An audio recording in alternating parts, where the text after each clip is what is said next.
Welcome live to Corona High School for the CIF Southern Section Soccer Finals. The Division I game is in the books. And Bradford, before we get to the highlights, we had Indian Springs and Citrus Hill go to a shootout in Division 5, Division I, another shootout, and a heartbreaking loss for the Wildcats. Yeah, it seems like you're set up for tomorrow for the Pacific girls to go to a shootout. I would assume so at this point, yeah. No, but it was a good match in the second half. The first half was kind of boring, honestly, and then it started getting exciting.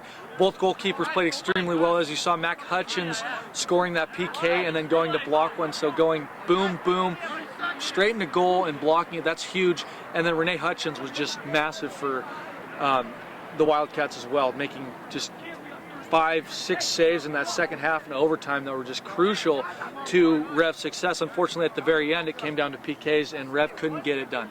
We're going to get to those highlights right now because they're going to run us out of the stadium in just a moment. There's the quick score. It was 1-1 through regulation and overtime, and El Toro winning in the shootout 4-3, the final score. So let's get to the highlights and show you exactly how this all unfolded in this one. Let's see, here we go. There's the Wildcats in the red kits, and early in the first half, the Wildcats with the cross in the box. The header there by Andrew Taylor. That'd be the first goal of the match. Andrew Taylor, I would say, was the man of the match for Redlands, or for REV. He played very well, just kind of created opportunities throughout the entire game. That wasn't his only opportunity, but he finished it, and finished it well. And Ted Small, the head coach, fired up on the sidelines. A great shot there. That's true, yeah. Ted Small, a fan favorite. Both teams had plenty of opportunities. There was El Toro just over the cage. The bar there. A lot of opportunities were missed by both teams tonight. That one did count as El Toro got the equalizer late in the second half. It was, I don't know, what, about 13 minutes, I think, on the clock as El Toro was able to level the game at 1 apiece. So we had a whole new ball game. There was Taylor trying to win it. Again, and creating another opportunity and almost making that, almost converting it and ending the game. And then another great save by Renee Gonzalez of REV. Really good job. He came down with a concussion, it looked like almost, but he came back up. He's a strong player, tough kid, good save.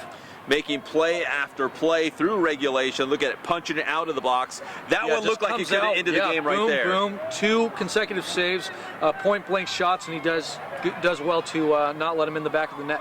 Another opportunity by the Wildcats to end it, but the goalkeeper, like you said, for El Toro, great. Mac Hutchins, great save there. And here's how overtime ended, Bradford. The header with only seconds left, and Gonzalez. Yeah, I thought that was literally going to be the end. There was about 15 seconds left, but Gonzalez once again coming up big for his team, sending him to PKs. And here we go, Mac Hutchins taking the PK here, just buries it. The goalkeeper going first. Have you seen that very often? That's superb. You don't see it a lot. He has guts, and then he blocks the next one too. So the goal and then the stop. Exactly.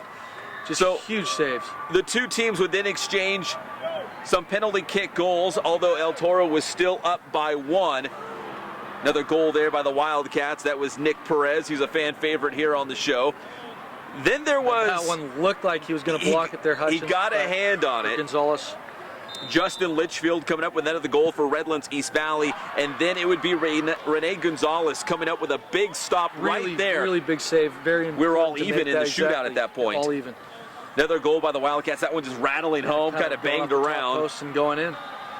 And then El Toro up once again.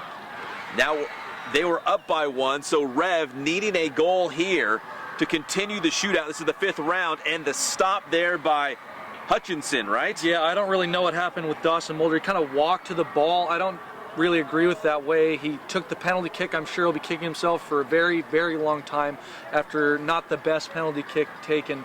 And they end up losing because of it. So there's the El Toro celebration as they win 4-3 in the shootout. That is the difference for the CIF Southern Section Division I title. Once again, that is the score, 1-1 through regulation, 1-1 through overtime, and 4-3 in the shootout. In case you're just joining us, we had to wrap this up because they're going to kick us out of the stadium. Indian Springs falling to Citrus Hill 5-4 in a shootout. You can check out those highlights over at our friends at the Inland Empire Media Group, so be sure to check out those highlights as well.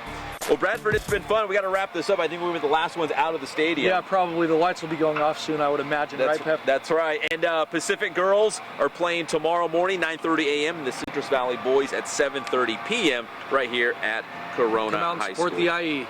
All right, well, for Bradford Evans, I'm Pep Fernandez. Thanks for joining us on this live edition of Inland Sports. We'll see you tomorrow morning, 7 a.m. for the Inland Sports Show on Fox Sports.